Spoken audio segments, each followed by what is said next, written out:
जैसे बेटा ये क्वेश्चन है, ये रिलेटिवली सिंपल क्वेश्चन है, आप आराम से कर सकते हैं इस क्वेश्चन को कि किस केस में हीट ऑफ हाइड्रोजनेशन ज्यादा होगा। क्वेश्चन में पूछा था among the following pair identify the one which gives higher heat of hydrogenation, और heat of hydrogenation is inversely proportional to stability। यदि आप देखो तो यहाँ रेजोनेंस नहीं है, यहाँ पर रेजोनेंस है, तो ये ज्यादा स्टेबल है, ये कम स्टेबल है। heat of hydrogenation of this will be less and this will be more, therefore this is the answer. This will have higher heat of hydrogenation and less stability, this will have lower heat of hydrogenation and more stability। यदि मैं एक और question आपसे यहाँ पे discuss कर लूं तो मान ले बेटा ये ऐसे आ गया, एक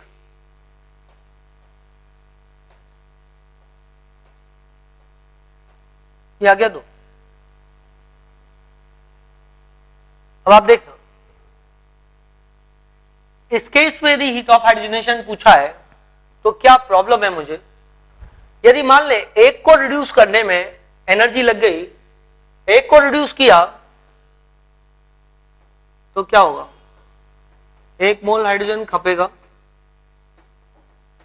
Ni/डेल्टा मारेंगे और बन जाएगा साइक्लोहेक्सेन, और एनर्जी रिलीज होगी, अगेन वही वैल्यू ले लेता हूं मैं 30 किलो कैलोरी पर मोल।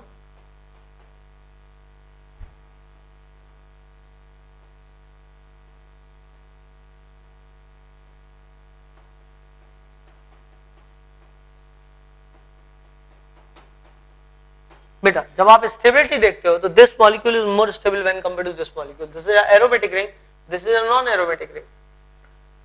बट हीट ऑफ हाइड्रोजनेशन जब आप देखोगे तो आप अंतर समझना जरा, इसका हीट ऑफ हाइड्रोजनेशन हरदम ज्यादा होगा when compare to this one. इसका कारण सोचो, इसका कारण ये है कि बेटा यहाँ पे सिर्फ एक डबल बॉन्ड रिड्यूस हुआ है और यहाँ पर तीनों डबल बॉन्ड का हाइड्रोजनेशन हो रहा है। तो तीनों डबल बॉन्ड का जब हाइड्रोजनेशन होगा तो क्या हुआ, यहाँ पर आ गया साइक्लोहेक्सेन प्लस 75 किलो कैलोरी पर मोल। आप बात को समझना होशियार बच्चे, 75 किलो कैलोरी पर मोल। तो इस स्ट्रक्चर की रेजोनेंस एनर्जी कितनी हो जाएगी, कोई भी बच्चा जो आंसर बताना चाहे। मैंने यहां लिखा है 75 किलो कैलोरी पर मोल। क्या आप मुझे बता सकते हैं कि बेंजीन रिंग की इस हाइपोथेटिकल वैल्यू जो मैंने दी है इसमें रेजोनेंस एनर्जी कितनी है?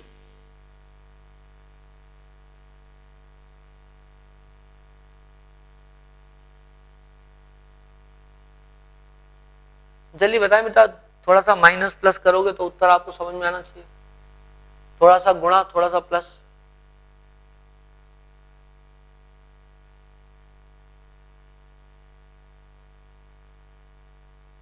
किसी बच्चे को समझ में नहीं आ रहा कि इसमें रेजोनेंस एनर्जी कितनी होनी चाहिए बेंजीन के अंदर।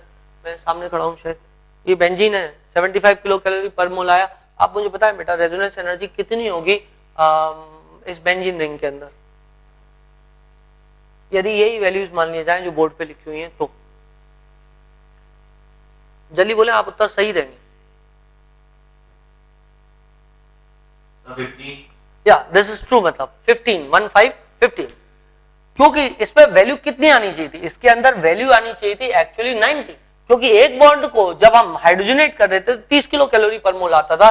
जब तीन बॉन्ड को हाइड्रोजनेट किया तो 90 आना चाहिए था, पर आया तो 75। तो इसका तो 15 किलो कैलोरी पर मोल जो है वो हो गई इसका रेजोनेंस एनर्जी। अब बात को जरा समझो बेटा, यदि 15 किलो कैलोरी हो गई तो पर बॉन्ड कितनी हुई, पर बॉन्ड तो 25 ही हुई, 25 किलो कैलोरी पर मोल हुई। पर बॉन्ड तो 25 किलो कैलोरी पर मोल हुई, बट तीनों बॉन्ड की मिलाकर के जो रेजोनेंस एनर्जी है, तीनों बॉन्ड की मिला के जो रेजोनेंस एनर्जी है वो तीनों बॉन्ड की मिला के जो हीट ऑफ हाइड्रोजनेशन है वो एक बॉन्ड की कंपैरिजन में ज्यादा होगी। तो आप जब भी हीट ऑफ हाइड्रोजनेशन को कंपेयर करोगे तो stability is inversely proportional to heat of hydrogenation. ये फैक्टर आप जनरली तब लगाओगे जब नंबर ऑफ बॉन्ड बराबर है, जैसा कि पहले क्वेश्चन में मैंने किया था, जो मैंने अभी बोर्ड से मिटा दिया है। उस क्वेश्चन के अंदर मैंने आपको बोला था कि कौन सा वाला ये है, ये रहा वो क्वेश्चन, नहीं वो मिटा दिया मैंने बोर्ड से। इससे जस्ट पहले जो क्वेश्चन किया था उसमें नंबर ऑफ बॉन्ड्स बराबर थे, तो वहां पे आप स्टेबिलिटी देखते। पर जब नंबर ऑफ बॉन्ड ज्यादा होंगे तो ऑब्वियस सी बात है कि एक बॉन्ड को रिड्यूस करने में जो एनर्जी लगेगी वो कम होगी, मतलब जो एनर्जी रिलीज होगी, हीट ऑफ हाइड्रोजनेशन होगा वो कम होगा, क्योंकि आप एक ही बॉन्ड को हाइड्रोजनेट कर रहे थे।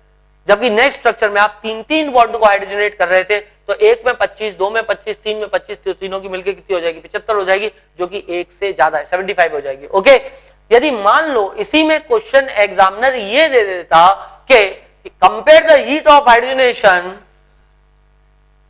ऑफ दीज स्ट्रक्चर्स पर बॉन्ड, पर बॉन्ड, तो यदि वो पर बॉन्ड लिख देता तो ऑब्वियस सी बात है बेटा, उस केस में हीट ऑफ हाइड्रोजनेशन इसका कम हो जाता, क्योंकि पर बॉन्ड इसमें 25 आ रहा है और उसमें तो ऑब्वियसली 30 आ रहा है। आई होप आपका ये डाउट क्लियर हो गया होगा कि क्यों उसमें वेरिएशन आया था हीट ऑफ हाइड्रोजनेशन के अंदर जब आपने इस क्वेश्चन को खुद ट्राई किया था।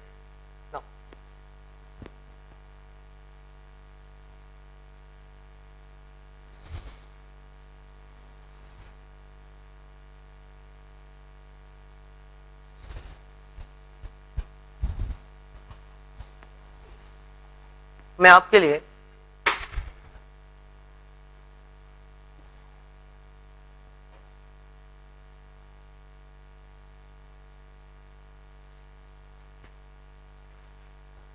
एक क्वेश्चन और बनाता हूं।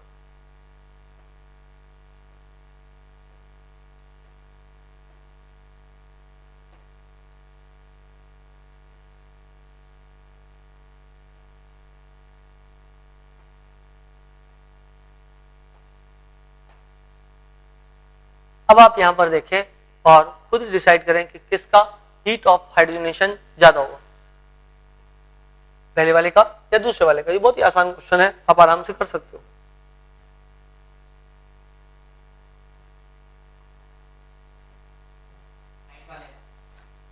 ओके, इस वाले का हीट ऑफ हाइड्रोजनेशन ज्यादा होगा क्योंकि यहाँ पे ऑब्वियसली रेजोनेंस नहीं मिल रहा है, नंबर ऑफ बॉन्ड बराबर है। यदि इसी क्वेश्चन में मैं मान लो इसका ज्यादा है क्योंकि इसमें नंबर ऑफ बॉन्ड बराबर है, दोनों में ये एरोमेटिक स्ट्रक्चर है, जबकि ये तो इसमें रेजोनेंस भी नहीं है प्रेजेंट, तो ऑब्वियसली इसका हीट ऑफ हाइड्रोजनेशन की वैल्यू ज्यादा आएगी when compared to this one.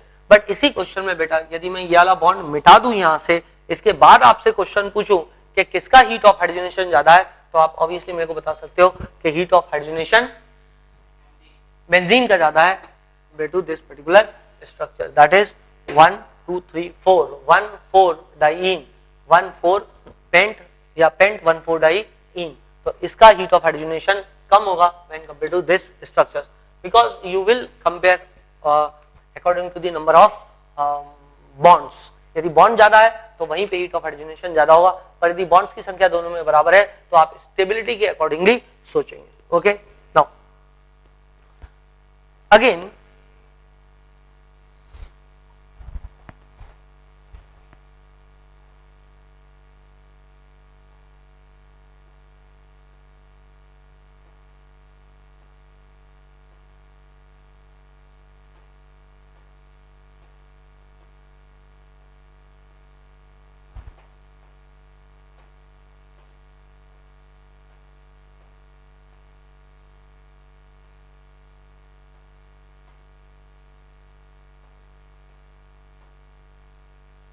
ये दो रिंग्स है, यदि मैं आपसे एक और बना देता हूं,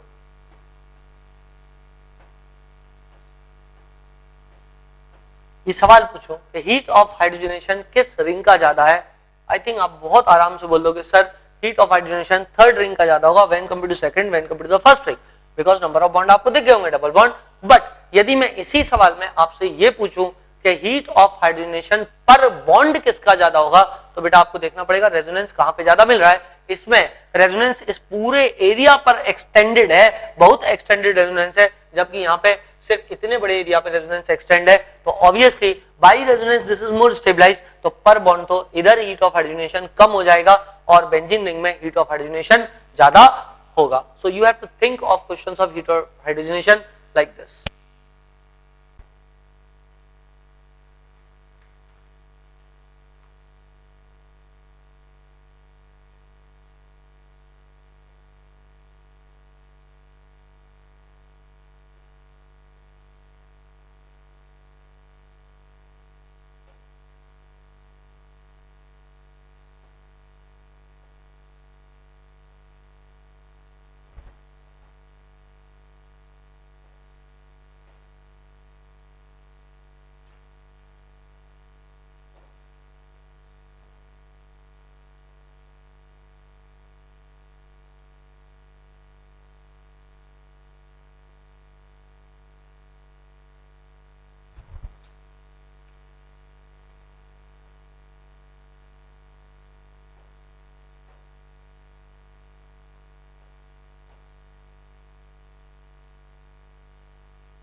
नाउ सी दिस, इसमें हीट ऑफ हाइड्रोजनेशन कंपेयर करने के लिए बोल रहे हैं।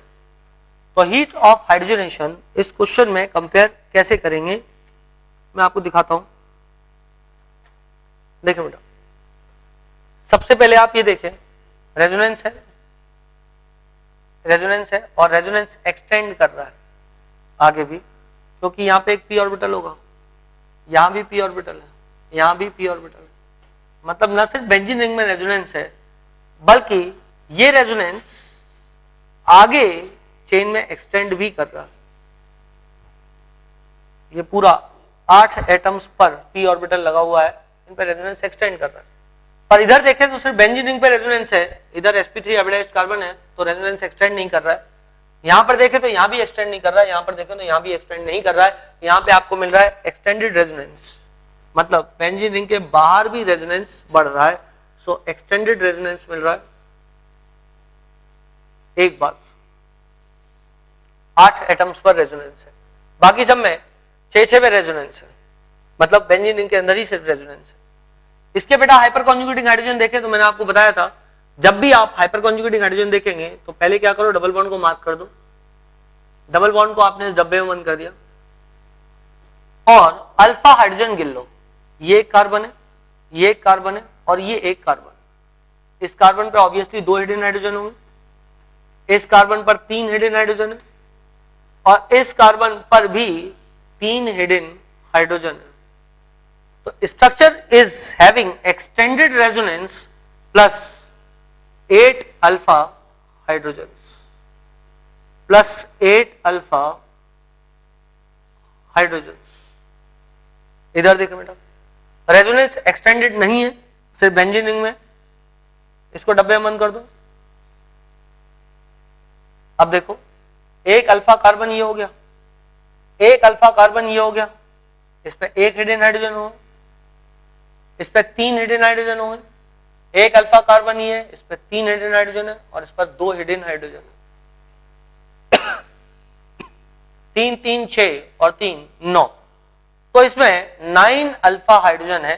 बट याद रखो बेटा, इसमें 8 कार्बन पर रेजोनेंस है, इसमें सिर्फ 6 पर रेजोनेंस है। ये 9 एक और हाइपर कॉन्जुगेटिव स्ट्रक्चर बनने से उतना फर्क नहीं पड़ेगा जितना फर्क रेजोनेंस से पड़ने वाला है, क्योंकि resonance is more dominating effect when compared to the hyperconjugation. Last time जब मैंने आपको एक एग्जांपल दिया था जिसमें 2 रेजोनेटिंग स्ट्रक्चर बन रहे थे और 10 हाइपर कॉन्जुगेटिव स्ट्रक्चर बन रहे थे, तो वो काफी ज्यादा डिफरेंस वाला एग्जांपल था, जहां पे रेजोनेंस सिर्फ 2 ही मिल रहा था, हाइपर कॉन्जुगेटिव 10 मिल रहे थे, इसलिए हाइपर कॉन्जुगेटिव ज्यादा स्टेबल हो गया। बट यदि आप किसी स्ट्रक्चर में 10 रेजोनेटिव स्ट्रक्चर मिल रहे हैं और 10 हाइपर कॉन्जुगेटिव मिल रहे हैं, तो 10 resonative structure will be more stable when compared to 10 hyperconjugating structures. Now see here, यहां पे आपने देखा 9 अल्फा हाइड्रोजन मिल रहा है, but resonance is not extended, extended resonance नहीं है यहां पे। यहां पर आप देखें, इस डबल बॉन्ड को अगेन डब्बे में बंद कर दें, एक अल्फा ये हो गया जिस पे 3 और एक अल्फा ये हो गया जिस पर एक H है, इसका मतलब यहां पे 4 अल्फा हाइड्रोजन मिल रहे हैं। नेक्स्ट क्वेश्चन देखिए, इसमें आपने इसको डब्बे में बंद कर दिया और यहां पर आपको 2 अल्फा हाइड्रोजन मिल रहे हैं। अब आप खुद लिख लें, आप 2 अल्फा हाइड्रोजन, तीनों ही केस में एक्सटेंडेड रेजोनेंस नहीं था। अब आपसे जो क्वेश्चन है वो ये है कि हीट ऑफ हाइड्रोजनेशन बताए डिक्रीजिंग ऑर्डर, मतलब जिसका सबसे ज्यादा है उसका, और डिक्रीजिंग ऑर्डर बताए। अब आप यदि नोट कर रहे हो बेटा, तो सभी में नंबर ऑफ बॉन्ड बराबर है, 4 डबल बॉन्ड इधर है, 4 उधर, 4 उधर, 4 उधर, तो सबसे ज्यादा अनस्टेबल कौन हुआ? सबसे ज्यादा अनस्टेबल वो होगा जिसमें लीस्ट नंबर ऑफ स्ट्रक्चर्स बन रहे होंगे।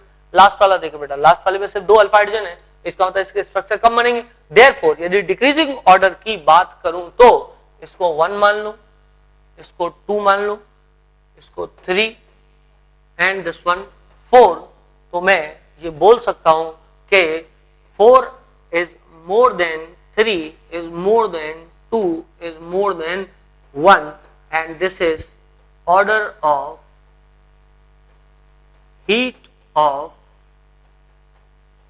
hydrogenation. This is order of heat of hydrogenation. I hope the question is clear to you all. ये बेटा रेजोनेंस एनर्जी वाला कंसेप्ट था जिसके आधार पे आप हीट ऑफ हाइड्रोजनेशन देखते हैं। एक्चुअली रेजोनेंस एनर्जी वाले क्वेश्चंस अभी मैंने आपको एक भी नहीं करवाए, मैंने तो सिर्फ हीट ऑफ हाइड्रोजनेशन से रिलेटेड क्वेश्चन करा दिए। हालांकि रेजोनेंस एनर्जी मैं आपको पढ़ा चुका हूं, बट वो क्वेश्चन थोड़ी देर के लिए मैं डिले इसलिए कर रहा हूं क्योंकि मैं आपको पहले तो मैं आपको बोल रहा था कि रेजोनेंस एनर्जी क्वेश्चन में थोड़ी देर में करवाऊंगा आपको। पहले मैं आपको लुईस स्ट्रक्चर्स की स्टेबिलिटी को कंपेयर करना सिखा दूं। उसके पहले एक बात और मैं आपको बताता हूं, how to see whether the given structures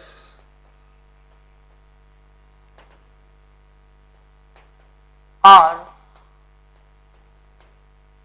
resonating structures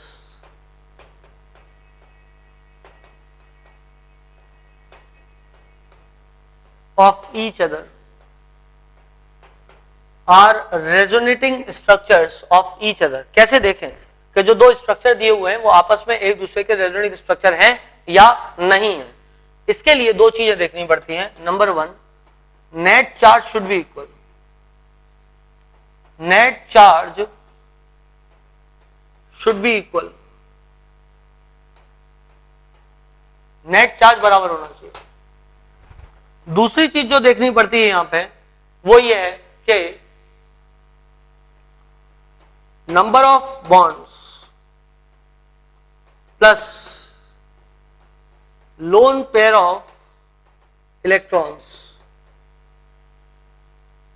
या sum of number of bonds plus lone pair of electrons should be same.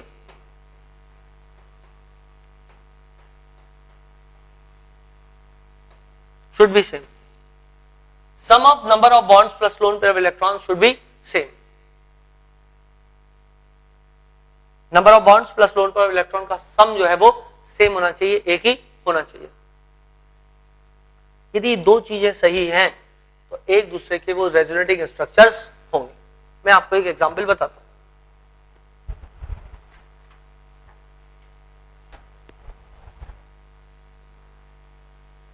जल्दी से नोट कर लें सभी लोग।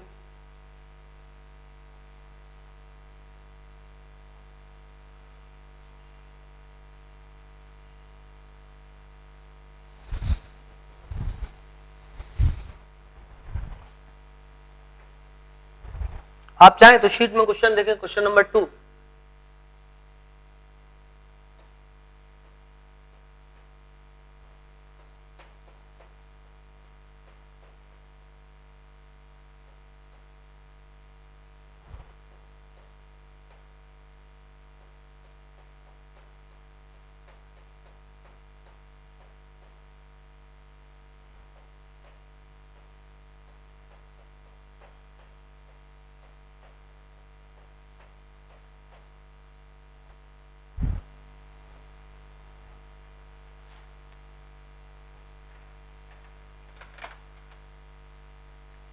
पहली बात तो मैं आपको ये बताता हूं कैसे चार्जेस मार्क करें इस स्ट्रक्चर पे।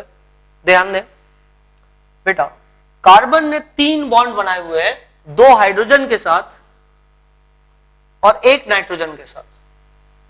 कार्बन ने 3 बॉन्ड बनाए हैं, 2 हाइड्रोजन के साथ, इधर H2 लिखा हुआ है, और 1 नाइट्रोजन के साथ। इसके बावजूद कार्बन पर 2 इलेक्ट्रॉन बच गए। ऐसा तब तक नहीं हो सकता जब तक कि कार्बन पर एक नेगेटिव चार्ज ना हो। इसलिए कार्बन पर मैं एक नेगेटिव चार्ज लगा दूंगा। आप शायद बात समझ रहे होगे बेटा। कार्बन पर 3 बॉन्ड बने हुए थे, तब भी 2 इलेक्ट्रॉन थे उस पर। यह तब तक नहीं हो सकता था जब तक कि इस पर नेगेटिव चार्ज ना होता। नेगेटिव चार्ज आने का मतलब एक एक्स्ट्रा इलेक्ट्रॉन आया। होशियार बच्चे, नाइट्रोजन ने 4 बॉन्ड बनाए हुए हैं, इसके बावजूद इस पर कोई इलेक्ट्रॉन नहीं बचा है।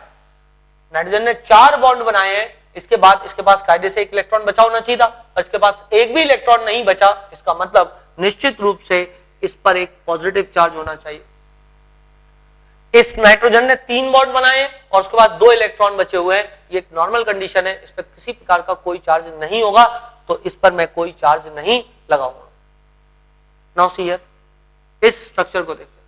कार्बन ने 4 बॉन्ड बनाए हुए और 2 बॉन्ड नाइट्रोजन के साथ और 2 बॉन्ड हाइड्रोजन के साथ में और उस पर किसी प्रकार का कोई चार्ज नहीं है, इसका मतलब ये बिल्कुल सही है, इस पर मुझे और कोई चार्ज लगाने की जरूरत भी नहीं है, ना इस पर कोई इलेक्ट्रॉन बचा हुआ है। नाइट्रोजन ने 4 बॉन्ड बनाए हैं, कोई भी इलेक्ट्रॉन नहीं बचा, ये तब तक नहीं हो सकता जब तक कि नाइट्रोजन पर पॉजिटिव चार्ज ना हो। बेटा नाइट्रोजन 2 बॉन्ड बना चुका है, इसके बावजूद 4 इलेक्ट्रॉन बचे हुए हैं, ये तब तक नहीं हो सकता जब तक कि नाइट्रोजन पे नेगेटिव चार्ज ना हो। नाइट्रोजन पर यदि नेगेटिव चार्ज आएगा तभी उसके पास 6 इलेक्ट्रॉन होंगे, और 6 इलेक्ट्रॉन होंगे तभी वो 2 बॉन्ड बनाने के बाद भी उसके पास 4 इलेक्ट्रॉन बचे रह जाएंगे, इसलिए मैं यहां पे नेगेटिव चार्ज मार्क करता हूं। नाउ सी हियर बेटा, कार्बन ने 3 बॉन्ड बनाए हैं, इसके पास एक भी इलेक्ट्रॉन नहीं बचा हुआ है, ये तब तक नहीं हो सकता जब तक कि कार्बन पर एक पॉजिटिव चार्ज ना हो। नाइट्रोजन ने 3 बॉन्ड बनाए हुए हैं, 2 इलेक्ट्रॉन उस पर चमक रहे हैं, इस पर किसी प्रकार का कोई चार्ज लगाने की जरूरत नहीं, एकदम नॉर्मल कंडीशन है। इस नाइट्रोजन ने 2 बॉन्ड बनाए हुए हैं और इस पर फिर भी 4 इलेक्ट्रॉन बचे हैं, ये तब तक नहीं हो सकता जब तक कि इस नाइट्रोजन पे एक नेगेटिव चार्ज मार्क ना हो जाए।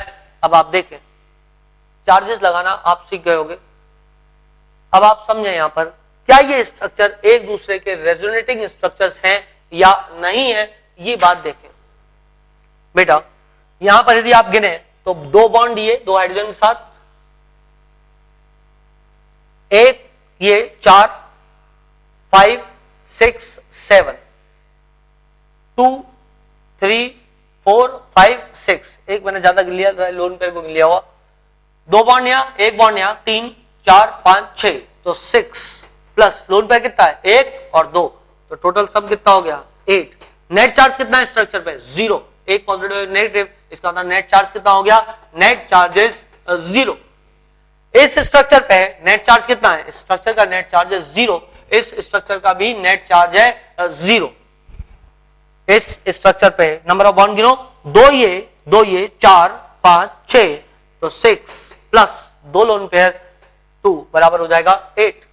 इसको देखो, 2 बॉन्ड यहां 3 4 5, 5 बॉन्ड हो गए और 1 2 3, 3 लोन पेयर हो गया, the sum comes to be 8।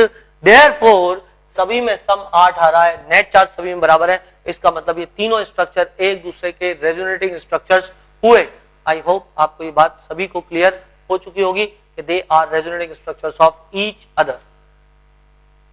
So how to see whether the two structures are resonating with respect to each other or not, what you should do is this, first see that के charge उन पर बराबर है या नहीं है, net charge उन पर बराबर है या नहीं है, तो आपने देखा नेट चार्ज तीनों स्ट्रक्चर पर 0 था, इसका मतलब नेट चार्ज बराबर है। The second thing which you have to see is whether the number of electrons plus number of lone pairs plus number of bonds are equal or not। इसमें आपने देखा इसका सम तीनों में 8 आया था, इसका मतलब ये भी बराबर था, therefore they are resonating structure of each other। कल क्लास लेते हुए मैं आपसे बात करूंगा about the stability of canonical structures।